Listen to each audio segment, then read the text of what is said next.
जैसे एक बड़े लंबे अरसे तक आपने सुना होगा, लोग कहते थे जी हमारा बच्चा थोड़ा सा सीधा है, किसी इवेंट पे नहीं लेके जा रहे, कहीं नहीं लेके जा रहे, सोशलाइज नहीं करने दे रहे। दिस इज समथिंग जो आपके बच्चे को मजीद पीछे ले जाता है।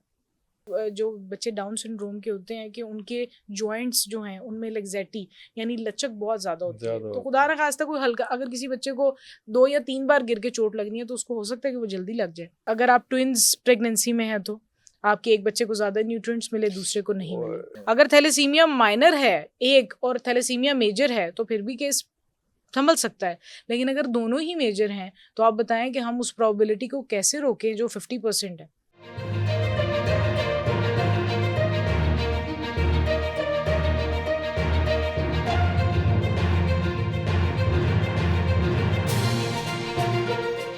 ऑटिस्टिक बच्चा is just like a horse, जिसकी जितनी प्यारी आप ट्रेनिंग कर देंगे ना वो उतना ही प्यारा परफॉर्म करेगा। अगर आप अपने ऑटिस्टिक बच्चे को परफॉर्म नहीं करवा पाए तो इसमें तो मैं 100% कहूंगी कि पेरेंट्स और उनके माहौल का जो है बहुत बड़ा रोल है।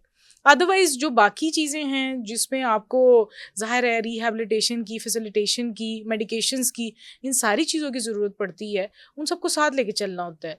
फिर ऐसा होता है कि हमारी सोसाइटी ऐसी है, बच्चा अगर किसी खुदा न खास्ता प्रॉब्लम या इशू के साथ अभी पैदा हो गया है, लेट बोल रहा है, सुन लेट रहा है, गर्दन लेट उठाई या बैठा लेट है, तो हमारे इर्द गिर्द जो ख़वातीन हैं वही जो है माँ की ज़िंदगी मुश्किल बना देती हैं कि मेरे टाइम में तो मेरा बेटा तो 2 महीने में ही खड़ा हो गया था, 8 महीने में ये भाग रहा था, बातें कर रहा था। बेचारी को मुसीबत डाल दी। एग्जैक्टली हर बच्चा दूसरे बच्चे से मुख्तलिफ है। ये apart from a thing that I am a पीड्स rehabilitation specialist, मैं बिल्कुल उससे बालातर होकर बात कर रही हूँ कि हर इंसान उस चीज जैसे पे तो अभी हम आए ही नहीं है, अभी तो हम माँ पे चल रहे हैं। एग्जैक्टली क्योंकि जब कोई बच्चा इस सिचुएशन के साथ, किसी भी सिचुएशन के साथ पैदा होता है, अक्सर ऐसे होता है कि वो इतना इशू होता नहीं है लेकिन हम उसको इतना ज़्यादा पैनिक कर देते हैं कि वो लाशऊरी तौर पर उसी एक सांचे में उभरता हुआ, परवरिश करता हुआ वो उसी एक पैटर्न में आ जाता है। जैसे एक बड़े लंबे अरसे तक आपने सुना होगा, लोग कहते थे जी हमारा बच्चा थोड़ा सा सीधा है, किसी इवेंट पे नहीं लेके जा रहे, कहीं नहीं लेके जा रहे, सोशलाइज नहीं करने दे रहे। दिस इज समथिंग जो आपके बच्चे को मजीद पीछे ले जाता है। तो हम उस तक तो मतलब we are not even aware कि हम अपने बच्चों को, या ऐसे कोई स्पेशल जो चाइल्ड हैं, भी गवर्नमेंट ने इतना काम कर दिया है, स्पेशल बच्चों के लिए स्पेशल स्कूल्स बनाए गए हैं, जिसपे मैं हमेशा एक चीज़ कहती हूँ, जैसे आप अपने आम बच्चों को, नॉर्मल हेल्दी बच्चों को स्कूल में डालते हैं, इतने महंगे स्कूलों में डाल रहे हैं, 40-50 हज़ार रुपये उसकी फ़ीस दे रहे हैं। बहुत से ऐसे स्कूल हैं जहाँ लाखों फ़ी है, लाखों की फीस और वहाँ पे जो एक्स्ट्रा एक्टिविटीज़ हैं, समर कैंप्स हैं, आप अपने औलाद के लिए मेरा ख्याल है हर माँ बाप कमा रहे होते हैं। लेकिन जो ऐसे बच्चे हैं उनके लिए अगर आप एक अच्छा रिहैबिलिटेशन स्कूल चूज़ कर लें, सिर्फ कोई ऐसा एक इदारा चूज़ कर लें जहाँ पे आप उसी तरह से इन्वेस्ट कर रहे हो जैसे आप अपने बाकी बच्चों पे कर रहे हैं, वो भी अपनी ज़िंदगी में बहुत कुछ कर सकता है। बिल्कुल सही। स्पेशल बच्चों की ओलंपिक्स होती हैं, स्पेशल बच्चों की स्पेशल सीट्स हैं, सरकारी इदारों में हैं, हर जगह हैं। ऐसा नहीं है कि दुनिया ख़त्म हो गई है, आपने सिर्फ अपने बच्चे को राइट डायरेक्शन देनी है, just like the other kid you have. लेकिन मेरा पॉइंट ये है कि हमें पता चल गया, अभी प्रेगनेंसी हुई है और पता चल गया कि वो बच्चा डाउन सिंड्रोम में है या किसी, उस वक्त आप can you do something before?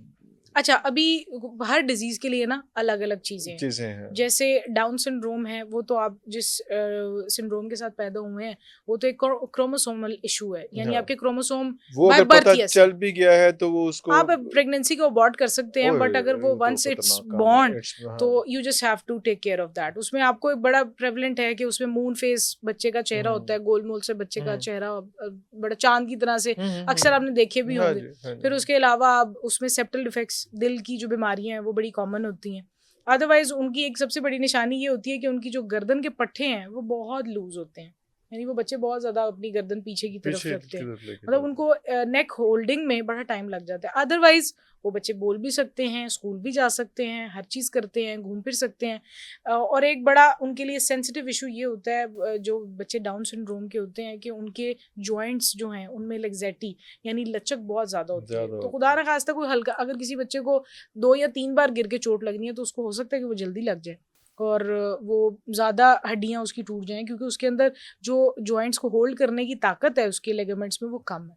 कम होती है। तो डाउन सिंड्रोम के साथ तो अगर आपका बच्चा पैदा हो गया है तो आपको उसकी पूरी लाइफ रिहैबिलिटेशन करवाने के साथ साथ उसको एक प्रॉपर लाइफस्टाइल में भी लेके आना आपकी जिम्मेदारी है। लेकिन अगर सीपी चाइल्ड की हम बात करते हैं, उसमें भी ग्रेड्स होते हैं, सेरेब्रल पाल्सी के ग्रेड्स होते हैं। अगर तो पैदाइश के टाइम ही बच्चे को आपने रुला दिया है तो इट्स फाइन। बहुत से ऐसे केसेस होते हैं जिसमें बच्चा रोया भी होता है, उसके बावजूद वो सीपी होता है। कहीं ना कहीं मसला आ जाता है। एग्जैक्टली। अगर आप ट्विंस प्रेगनेंसी में हैं तो आपके एक बच्चे को ज़्यादा न्यूट्रिएंट्स मिले, दूसरे को नहीं मिले। These are the reason. बुनियाद तो वही रही हमारी कि हमने औरत की न्यूट्रिशन पे क्या काम किया, औरत की मेंटल हेल्थ पे क्या काम किया।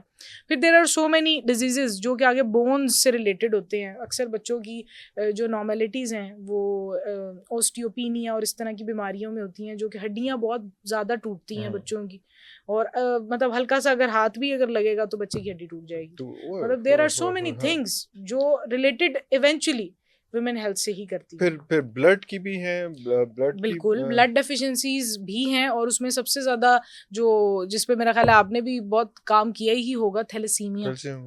एंड थैलेसीमिया इज समथिंग जो हम बड़े आराम से कंट्रोल कर भी सकते हैं अगर हम एक कानून बना लें पाकिस्तान में कि 2 शादी करने वाले मर्द और औरत के जितने भी मेडिकल टेस्ट हैं वो अगर पहले हो जाए। अगर थैलेसीमिया माइनर है एक और थैलेसीमिया मेजर है तो फिर भी केस संभल सकता है। लेकिन अगर दोनों ही मेजर हैं तो आप बताएं कि हम उस प्रोबेबिलिटी को कैसे रोकें जो 50% है। ये तो फिर हम उस तरफ जा रहे हैं कि ये सारी चीजें जो हैं उनसे जब शादी हो तो उससे पहले बच्चों के जो है वो एक तो उनकी दोनों की मेंटल हेल्थ भी चेक मेंटल हेल्थ और दूसरा जो है वो और दूसरा जो है वो उनकी फिजिकल हेल्थ भी जो है वो सारा कुछ फिजिकल हेल्थ उसमें। पे मैं तो फिजिकल आपका तो हेल्थ पे स्पेशलिटी हूं, वो है, लेकिन हम लोग जो है वो जब इंटरव्यूज करते हैं लोगों के तो पता चलता है कि मेंटल हेल्थ के भी बहुत ज्यादा इश्यूज हैं। इस पे मैं शायद कोई बहुत ही कंट्रोवर्शियल बात कर दूं। मैं चाहूंगा भी नहीं, मैं चाहूंगा कि आप उसके क्योंकि मुझे ऐसा लगता है कि हम फिजिकल हेल्थ की बात करें आप उसमें, क्योंकि मुझे ऐसा लगता है कि हमने मेंटल हेल्थ को इतना ज्यादा हाइप दे दी है इस वक्त कि हमें ऐसा लगता है कि दुनिया का कोई भी इशू है, विटामिन डी की डेफिशिएंसी भी है ना हमें, तो उसका साइन है कि हम डिप्रेस हो जाते हैं। लेकिन जी हम डिप्रेशन की दवाइयां ले रहे हैं, विटामिन डी नहीं ले रहे, उसकी वो दवाई नहीं ले रहे। बिल्कुल सही। इस तरह से मतलब कोर मेरा ये बड़ा कंट्रोवर्शियल मेरी बात है because I believe in that से है। क्योंकि मैं जितने होम्योपैथी हैं या जो नेचुरल हर्बलिस्ट हैं उन सब के साथ भी जो मैं बैठता हूँ वो भी ये सारा कुछ कहते हैं कि अगर आपका स्टमक ठीक नहीं है तो आपकी मेंटल हेल्थ के मेजर इश्यूज आ सकते हैं। बहुत सारी चीजें उसके टेस्ट हैं, स्टमक के टेस्ट जिनसे आपकी मेंटल हेल्थ जो है ऐसा ही है, वो अफेक्ट करती है। गट हेल्थ जो है उसमें बिल्कुल आपकी गट हेल्थ जो ख्वातीन की खराब ही रहती है। मर्दों की क्योंकि हमने जितना कुछ हमने फास्ट फूड जंक फूड खा ली उससे तो बहुत बड़ा करके अदरवाइज भी प्रोसेस्ड फूड अदरवाइज भी there are so many things. लेकिन coming back to the rehabilitation core issue उसमें हमारे पास बच्चों के और बहुत सारे इश्यूज हैं। अगर आप कभी सरकारी अस्पतालों में जाएं जहाँ पर पीड्स के जितने भी बने हुए हैं सेक्शंस, वहाँ पे सर का बड़ा हो जाना, एक बहुत ज्यादा हाइड्रोसेफेली जिसको कहते हैं, पानी भर जाता है सर में, वो भी एक कह लें कि सेप्टल डिफेक्ट, न्यूरल डिफेक्ट है, न्यूरल ट्यूब डिफेक्ट की वजह से ही होता है। और वो भी जो है folic acid and there are so many things जिसके थ्रू हम ये बहुत सी बीमारियां जिन्हें हम इरेडिकेट कर सकते हैं अगर हम न्यूट्रिशन पे काम करें, अगर हम वुमेन हेल्थ पर वुमेन हेल्थ के ऊपर काम करें। बड़ा अच्छा डॉक्टर साहब बहुत इंपॉर्टेंट इशू आपने इस पर छेड़ा है। मेरा ख्याल है कि नेक्स्ट टाइम हम जो है वो वुमेन हेल्थ के ऊपर ज्यादा बात करें ताकि ये वही नौबत जो चीज है जिसकी आप डॉक्टर हैं वो नौबत लेकिन इसके बाद ये जरूर मैं कहूं, फिर भी मसाइल तो आएंगे आपके पास उसमें। Apart from all these things, अगर वही वाली बात है कि जब किसी बच्चे को ऐसा कोई इशू हो गया है तो लोग यही समझते हैं कि दुनिया खत्म हो गई, अभी तो कुछ नहीं बचा। मैं अभी भी वसूख से कह सकती हूँ कि जितने भी आपके प्लेटफॉर्म के थ्रू देखने वाले लोग हैं, अभी भी अगर इस वक्त अपने किसी भी इस तरह के बच्चे हैं, कोई रिश्तेदार है, किसी का ऐसा बच्चा है, उसके लिए कोई भी चीज चैट जीपीटी पे गूगल पे लिखेंगे तो उन्हें लाहौर में अवेलेबल होगी। Right now is the right time. मैं तो इतनी पुरानी पीड्स रिहैबिलिटेशन कंसल्टेंट बनी हूँ जिस टाइम पे कुछ था ही नहीं। इस वक्त इतनी अवेयरनेस आ चुकी है, बहुत सारे ऐसी फाउंडेशंस हैं जिनके अपने बच्चे, आप जानते होंगे, मैं जो जिनके अपने बच्चे स्पेशल हैं और उन्होंने पूरी फाउंडेशंस बनाई, फाउंडेशंस क्रिएट की हैं, बिल्कुल सही, और उस लोगों के लिए काम कर रहे हैं। बिल्कुल उसमें हम we just need to accept them, बिल्कुल सही, we need to accept them. और उसके साथ मेरा तो एक सिंपल बड़ा आसान सा, हमारी आम आसान बात समझती है, मैं कहती हूँ आम बच्चे के लिए, आम बच्चे को स्कूल भेजेंगे, कॉलेज भेजेंगे, यूनिवर्सिटी भेजेंगे, हाँ, उसके लिए 50-60 लाख रखा होगा, हाँ, वैसे ही 50 इसके लिए भी रखें हम्म, और इसको रिहैबिलिटेट हम्म, करें। जब तक जिंदा रहे, अपने काबिल रहे, अपने हाथ पांव खुद चलाने के काबिल रहना चाहिए। और हाँ। ऐसा कोई बच्चा या कोई ऐसी बीमारी नहीं है जिसमें रिहैबिलिटेशन उसको वापस नहीं लेके आ सकती। बिल्कुल ठीक है डॉक्टर साहब, बहुत शुक्रिया आपके टाइम का, बहुत की थैंक थोड़ी सी यू। किल्लत है। इसको यहाँ पे ख़त्म करते हैं, फिर आपसे एक दो बातें करके प्रोग्राम ख़त्म करते हैं। एक तो ये बात जो इसने कहा हेल्प का, मेरा ख्याल है कि जो हेल्प है ना वो इंसान नहीं कर सकता, इंसान किसी दूसरे इंसान का साथ दे सकता है, हेल्प जो है ना सिर्फ अल्लाह ताला करता है उसमें। बेशक। दूसरी बात ये थी कि इम्पोर्टेंट बात सबसे ये है कि जब जो खातून है उसकी वालदा को पता होता है, जो लड़की है उसकी वालदा को पता होता है कि मेरी बेटी की फिजिकल हेल्थ क्या है, जब शादी हो रही होती है अक्सर वो उसको छुपा लेती है, छुपाना नहीं चाहिए क्योंकि आगे नस्लें जो हैं वो प्रॉब्लम क्रिएट हो सकती है उनके लिए। तीसरी बात ये थी इंपॉर्टेंट कि जब हम अपने बेटे और बेटी की शादी करते हैं तो हम उनको ये ना कहें कि मियाँ बीवी बनने लगे हैं, उनको कहें कि माँ और बाप बनने लगे हैं, शायद वो लोग और बाकी सब लोग मैच्योर बिहेव करें। अगले प्रोग्राम के लिए इजाज़त दीजिए। पाकिस्तान जिंदाबाद।